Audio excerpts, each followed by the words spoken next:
Wow, what happened with Pete Hegseth? He's, what is it? Copy paste. Let's just open as many Signal chats as we can and share it with everybody. And now he had a meltdown at the White House egg roll and basically was flailing around blaming the press for what seems to be his demise. We've got an anonymous source telling NPR that the White House is already shopping around for a Hegseth replacement. Meanwhile, the White House spokesperson is saying, not true, it's all fake news. What's going on, David Cay Johnston? Well, what's fundamentally going on was that Pete Hegseth had no business ever being nominated, and especially no business being confirmed. The fact is he was a junior officer, and he has a behavior pattern ranging from sexual assault to out of control behavior when he's drinking that should make it evidently clear he had no business being there. Whether Donald stands with him or not, we'll see. I mean, Donald could well have a search underway, or the staff could have maybe Susie Wiles, the chief of staff, has a search underway to replace him. That doesn't mean it will happen. It should happen. It will be important for the Republic for that to happen.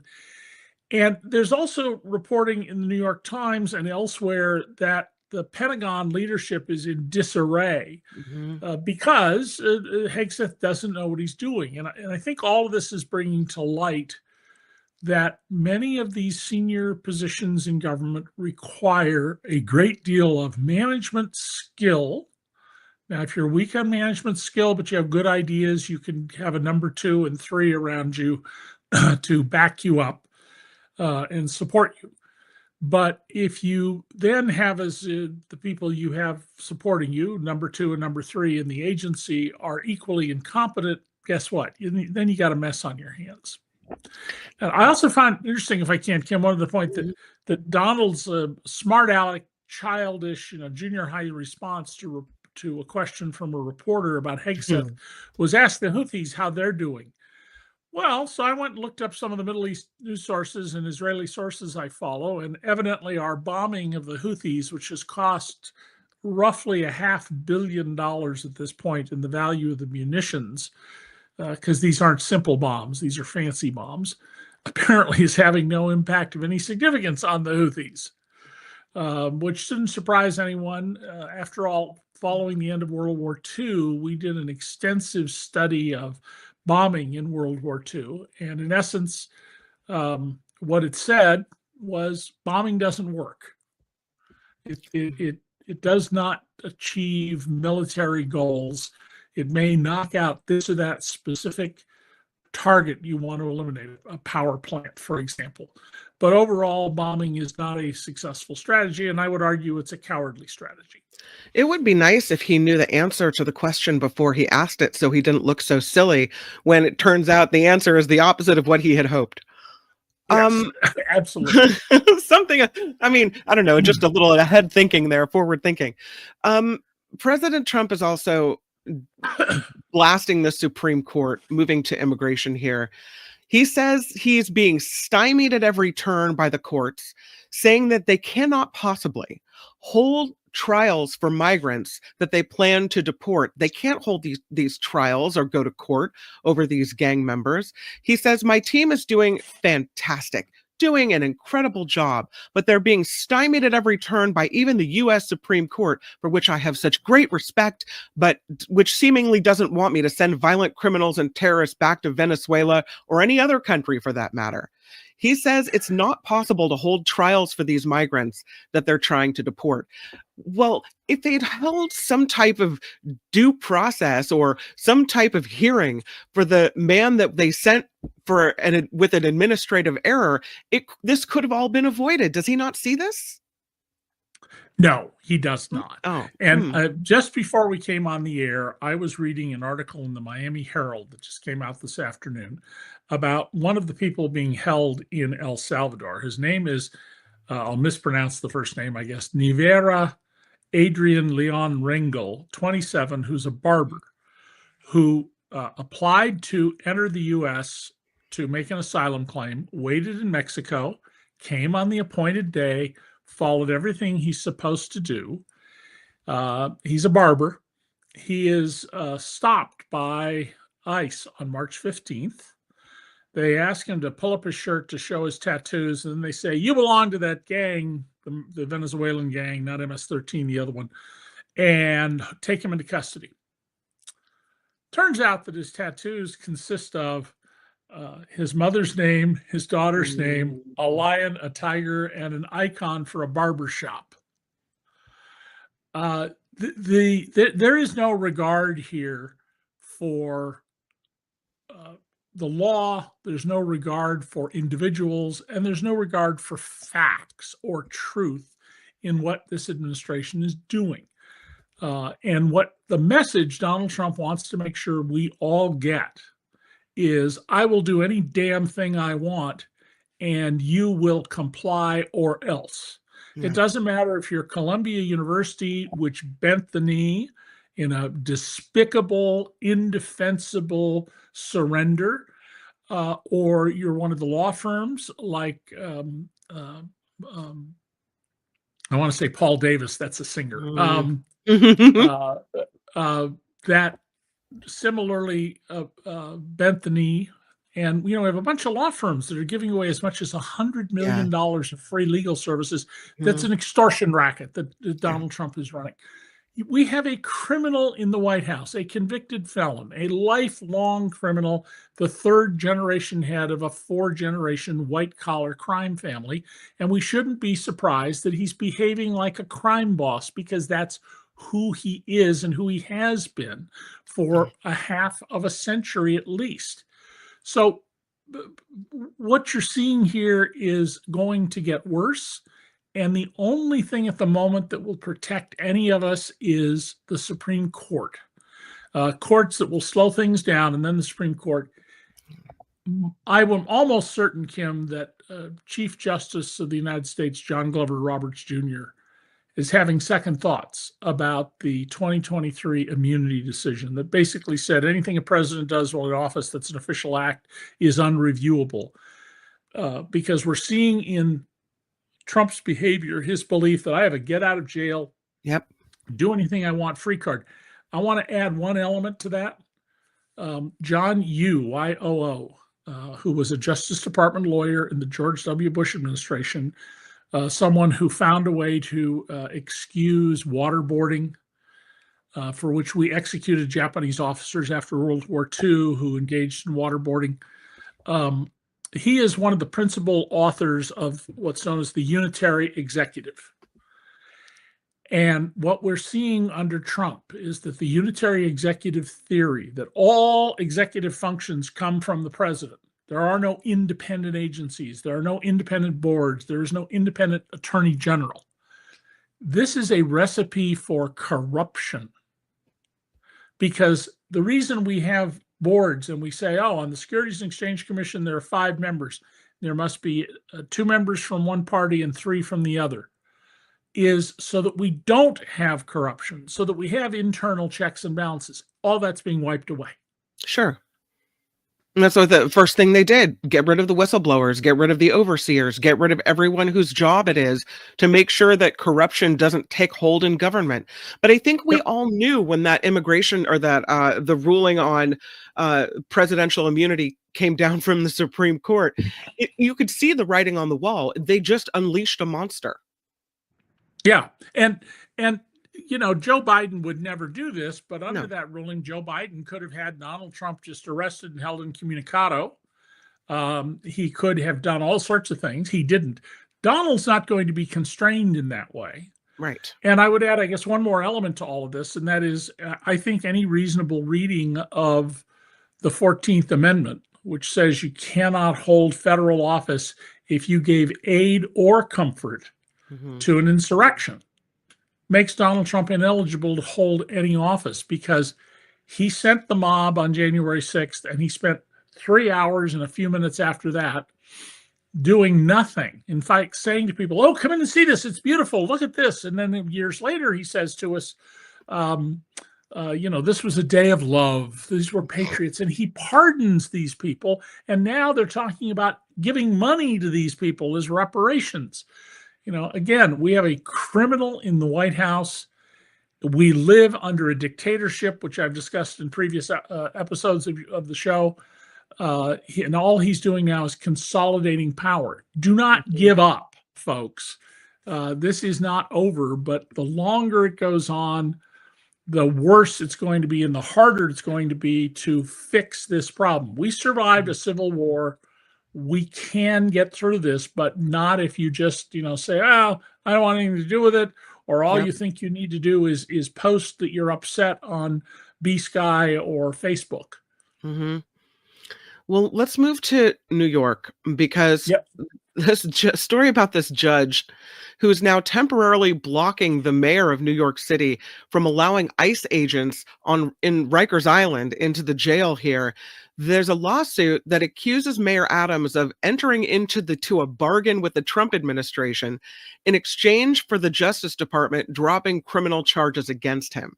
So is it true then that, or what they're alleging, is that Trump makes a deal with Adams to allow ICE to basically run into prisons, to go into places they haven't previously been allowed, and in doing so will look the other way on corruption and all the things you've allegedly been doing while in office in New York? Yeah, absolutely, and it's even worse than that. What the Pam Bondi Justice Department wanted to do was to put in abeyance its prosecution of Adams that was begun under the Biden administration. For people who don't know, Eric Adams, who's a retired New York City police captain, took a lot of money from Turkish interests. A whole bunch of people around him have been indicted. There's very strong, overwhelming evidence of his corruption. I pay a lot of attention to this because we own a second place in New York City, where one of my children lives. So I have an interest in what happens in New York, particularly in Manhattan. They wanted to withdraw the prosecution, but without prejudice. And what that means in legal terms is they can file it again later. Well, that was essentially a lever on Adams. You will do as we say, you will carry out whatever policies we say, or we'll indict you again, or we'll resume the current indictment. So the judge, after appointing an independent lawyer to examine the facts, followed the lawyer's advice, which is he dismissed the case against Eric Adams with prejudice. That case cannot be brought again. Eric Adams, whatever else he is not stupid. He knows perfectly well that he is vulnerable on lots of matters of corruption. And he also knows if he doesn't play ball with Donald Trump, they'll find a different case to come after him with. So they have a lever over him, and allowing ICE agents to go into Rikers is something that this judge has reasonably put a stop to at the moment. And there's a legitimate issue here about should local police cooperate with ICE. Right. And we're seeing it play out in the other way. I mean, one of the first things I teach my law students is that every sword can be a shield, every shield can be a sword. So the Merit Systems Protection Board was created to protect whistleblowers. I've shown how in many ways it's been turned into a way to attack whistleblowers by the government. And in this matter, you're seeing how local law enforcement that used to work with the FBI in places where the FBI was useful to suppress things like civil rights, now we're seeing the opposite side of that coin. This is very troubling, and everywhere we have elected officials who are corrupt, like Eric Adams. If the Trump administration wants to, they have a powerful lever to say, do what we say, or you're going to prison. Yep.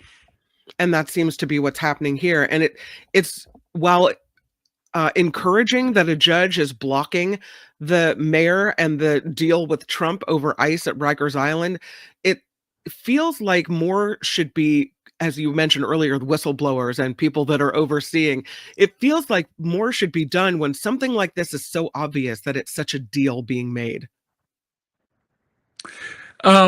Yeah, I agree. I don't know exactly how, absent litigation, we're going to stop a lot of these things. And I'm no fan of litigation.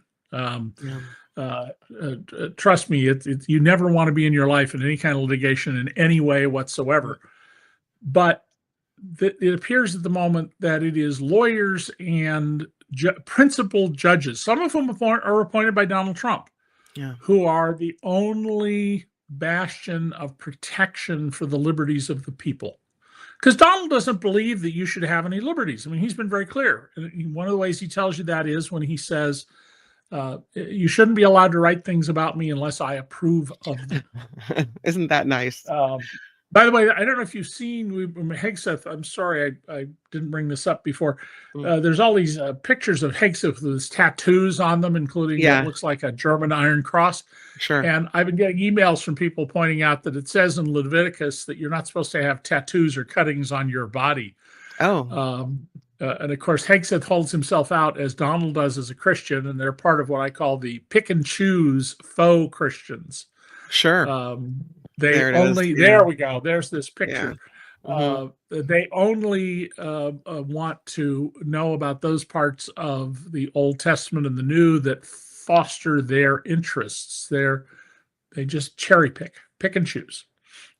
Since we're on the topic of immigration, and this I think goes to once you deport someone from the United States, you lose track of what happens to them next and the authority to make sure that they're treated in accordance with the way we treat people in the United States of America.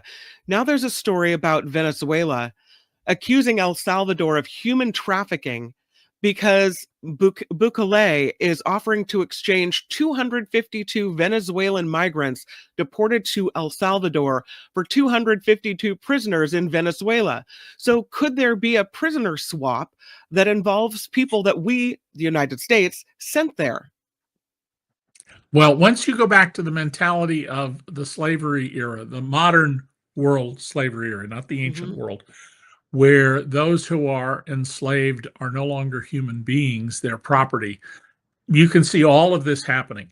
And, for Donald Trump to assert that he has all these powers, he can take over Greenland because he says it's necessary. He can rename the Gulf of Mexico, et cetera, and then to say, there's nothing I can do about these men who are in El Salvador.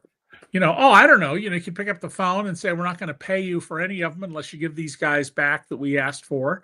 You could tell them that the United States Marines will be at the presidential palace in a matter of hours unless you turn it over to go to the other extreme. This is just absurd. Yeah. Donald is trying to establish that he is all powerful. And he's not. And we have plenty of Totos pulling at the curtain to expose the wizard.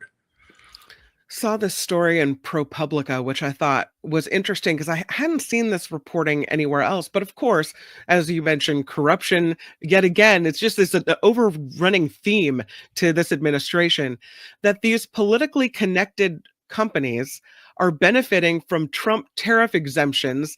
There's secrecy, there's confusion, and no one knows why these companies are making the list. One of them makes resin. This is the plastic used to make bottles that were used for drinks and such. And it's unclear why this company was spared tariffs and why other companies maybe weren't.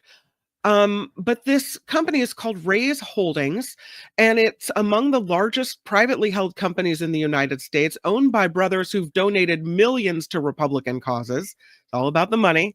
And records show that they had hired a lobbying firm with close ties to the Trump White House to make the case on tariffs. So I guess if you go to the Trump administration hat in hand, money in hand, and say, how much is it going to cost us to get off the list of people affected by tariffs? That's the way it works. Yes. Oh, absolutely. I mean, Donald is a guy who's transactional here. In everything he does, Donald is transactional, and he's brought in people who understand that. I mean, he can't do every deal and every arrangement out there, but he is surrounded by people whose loyalty is to Donald and who accept transactionality. And this applies even to Donald's personal life. I mean, Donald was married 3 times, right? Mm-hmm. His marriage to Marla Maples, Marla loved him, but the other 2 marriages, those were business arrangements. And if you can endure a transactional marriage, trust me, making a deal with somebody to exempt them from a tariff, that's a minor issue. It's, just get it done. And how much do I get for it? How much money or a favor or something I need taken care of on the QT? Look at his relationship with Elon Musk. He's allowed Musk until very recently to overshadow him.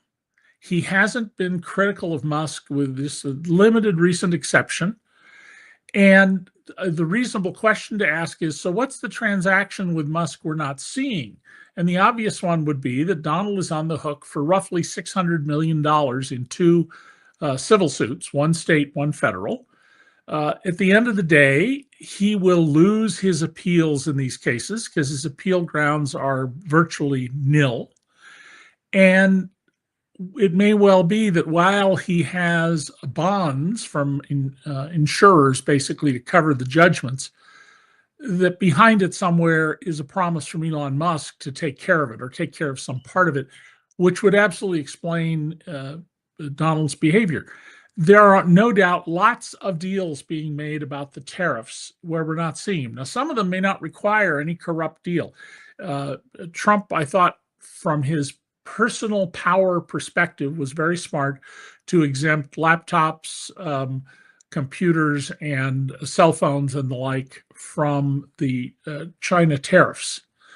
But to think that most of these deals, and perhaps there, but I doubt that one, that there isn't some corrupt deal in the background, that's absurd. Of course there is. That's just who Donald is. And by the way, notice he hasn't yet filed his mandated financial disclosure statement. At least last time I looked 10 days ago, it still wasn't there. And I'm not surprised. So we don't really know anything about his finances. There's a case that is before the Supreme Court. It is centering on this mother who was trying to opt out of LGBTQ material. She's got a 10-year-old child with Down syndrome, and she thought that maybe learning about LGBTQ issues would be confusing for her child. And it used to be that a parent could opt out of that. But the school system in this state, I believe, I want to say Maryland, this school system says it's too difficult for students to be opting out. It's too disruptive to the classroom. What are we going to do with the kids when they do opt out? Where do we put them? We don't have the staff to oversee the opt-out kids. The case is now before the Supreme Court. Right. And it centers on really who gets to choose the curriculum before our children. Is it the school district? Is it the parents? Is it legislative? Is it judicial? What's happening? And the case, I think, can answer a lot of questions. It's a bigger case than I think a lot of people realize. Yeah, I agree with you, Kim. I think the decision here will turn out to be very, very important. We have a tradition in this country of states being in charge of education. Most state constitutions have a provision that's called first call, or its equivalent, that says the first duty and therefore the first call on the state's revenue is education. California is a first call state, for example. And I think it's a terrible mistake to have all these different school districts and school boards making fundamental decisions about education. Mm-hmm. And we are doing a terrible job in public education, not because the teachers are incompetent, but because we're not setting up the necessary standards for higher education. Children in other countries, small countries like Finland, large countries like Japan, are vastly outperforming American students. And this business of, I don't want my child to hear this. Yeah. I mean, we've had parents say, I don't want my child to have to take a class that's going to talk about the earth being more than 6,000 years old. Things like that. We have a significant minority of children now who are being homeschooled. Yep.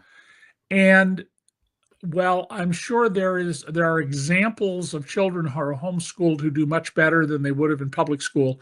In general, they're not getting the education that they need and that we need of our young people to create a stable, thoughtful, prosperous society.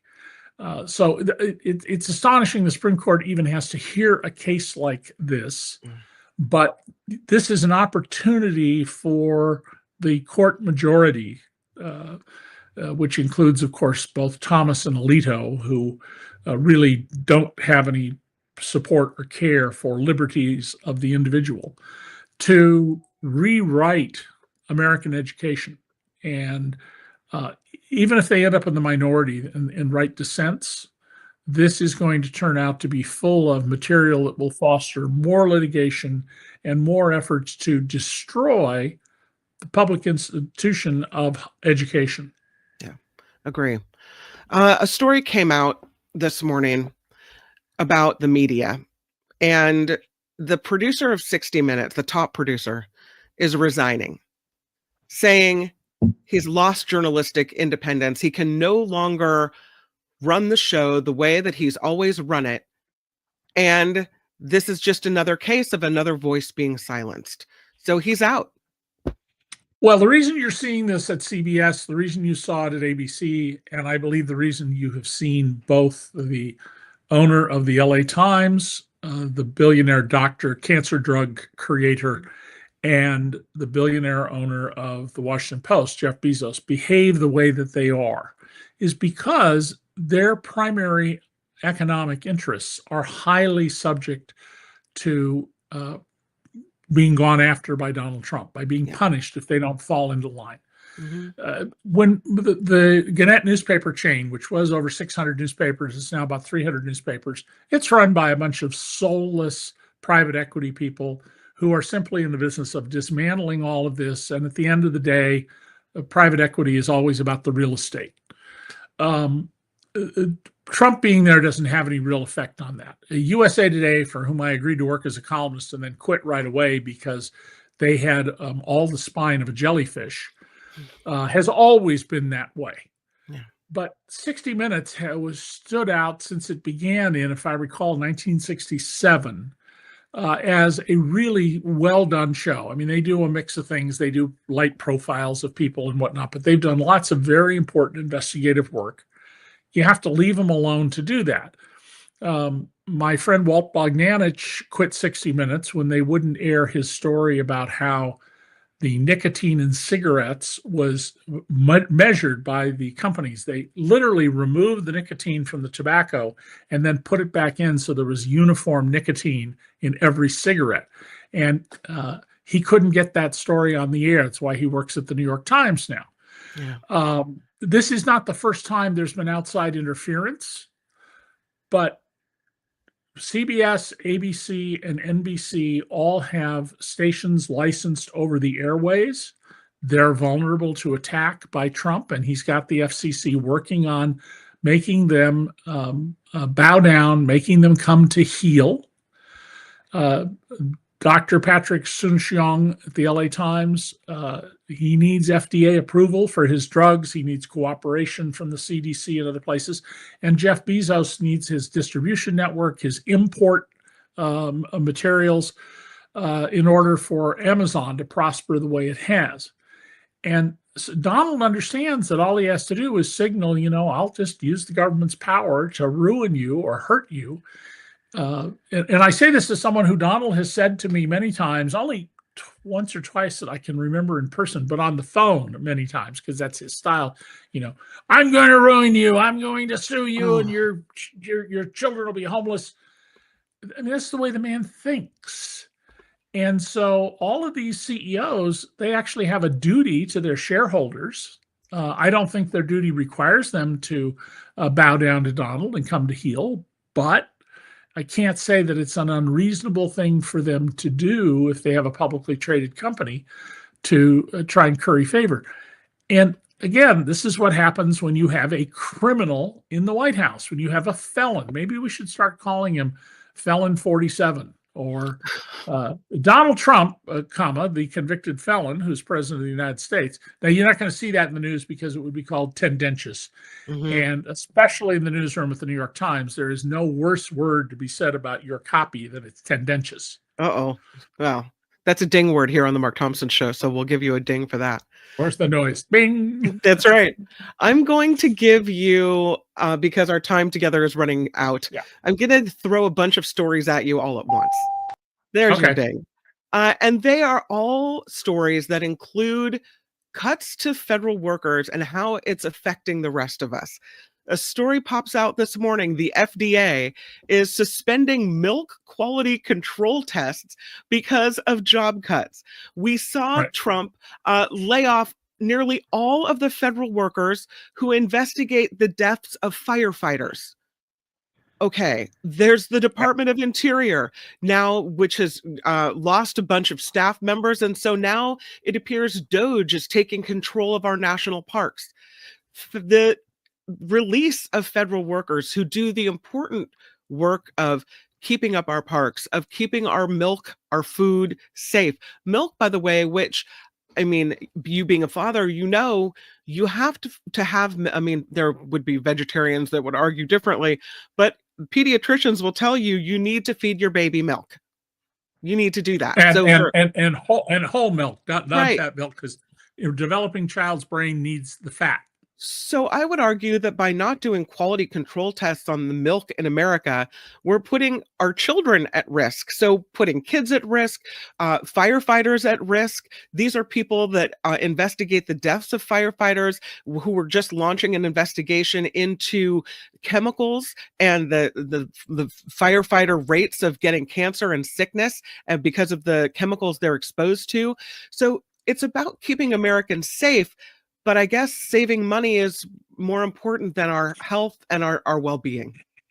So, Kim, I'm going to perhaps make some news here with an observation. This is going to be much worse. People are going to get sick. We're going to perhaps have unfortunate incidents with airplanes because of the cuts at the FAA, which runs the air traffic control system.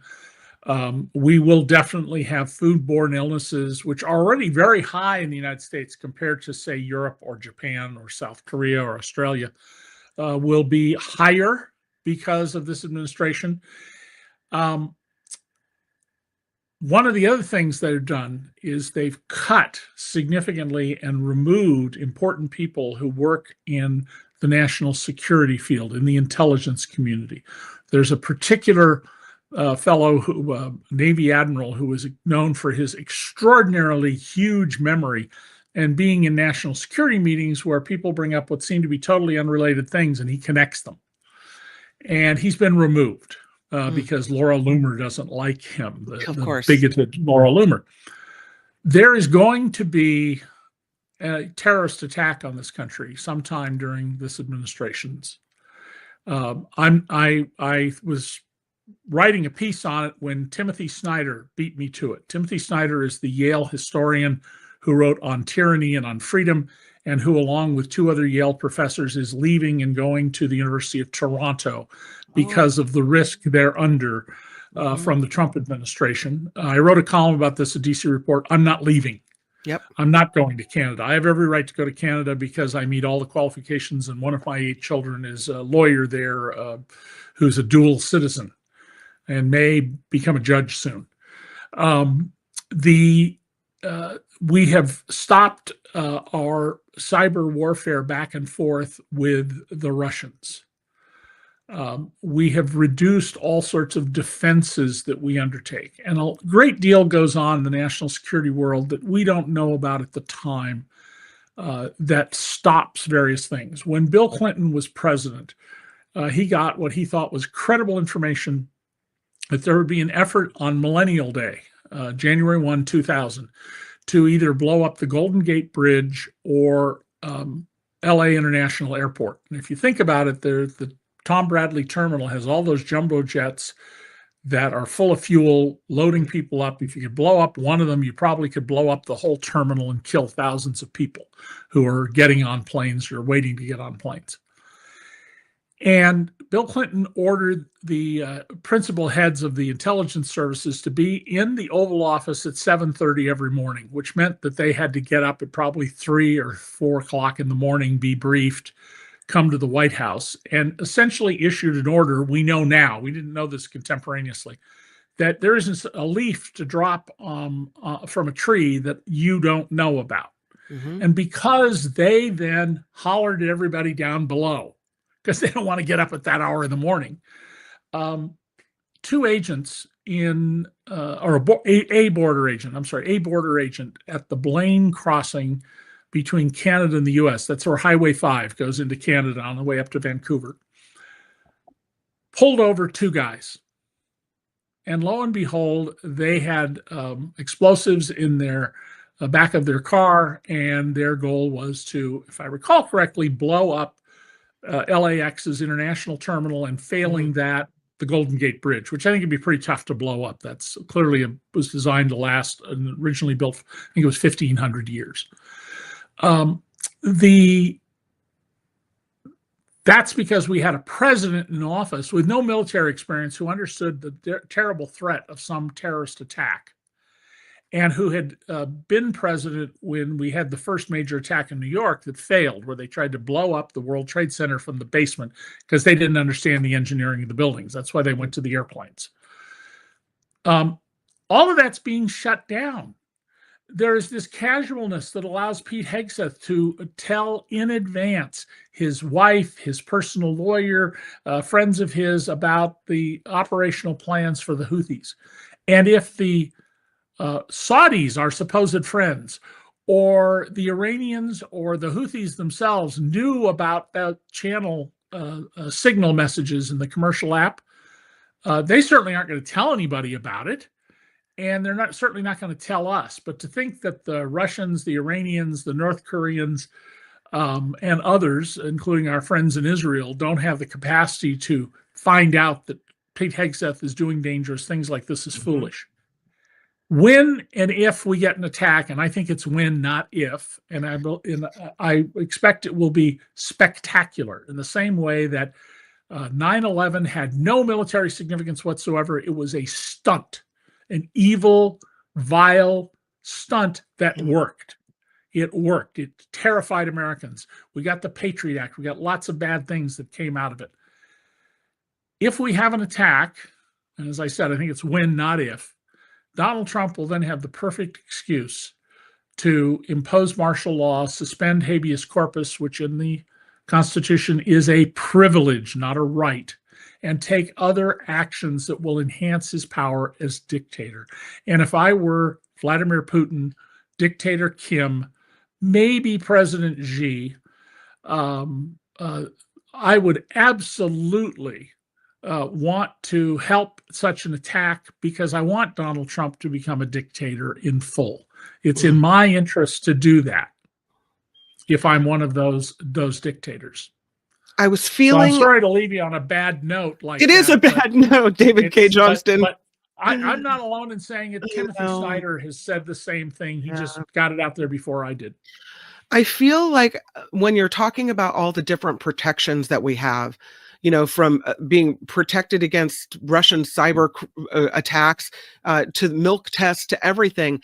And you're talking about all the ways in which our safeties are evaporating. And I'm thinking, why? Yeah. Why would they do this? Because it's all about power, Kim. That's all it's about. Donald really, there's anything I know from 37 years of knowing Donald and spending hundreds of hours with him, it's that Donald believes that he is special. And he is the only one who knows how to run things, and all of the rest of us are idiots. Even his closest advisors, at the end of the day, they're idiots, and that motivates what he does. So anyway, David Cay Johnston, thank you for swinging through. Yeah, thank you for coming on, and we'll see you again next week. I appreciate it. See you next week. Hi, it's Mark, and I thought that was great. Hit the notification bell. You'll know whenever there's a new video being dropped, and please subscribe to our channel to help us save the universe.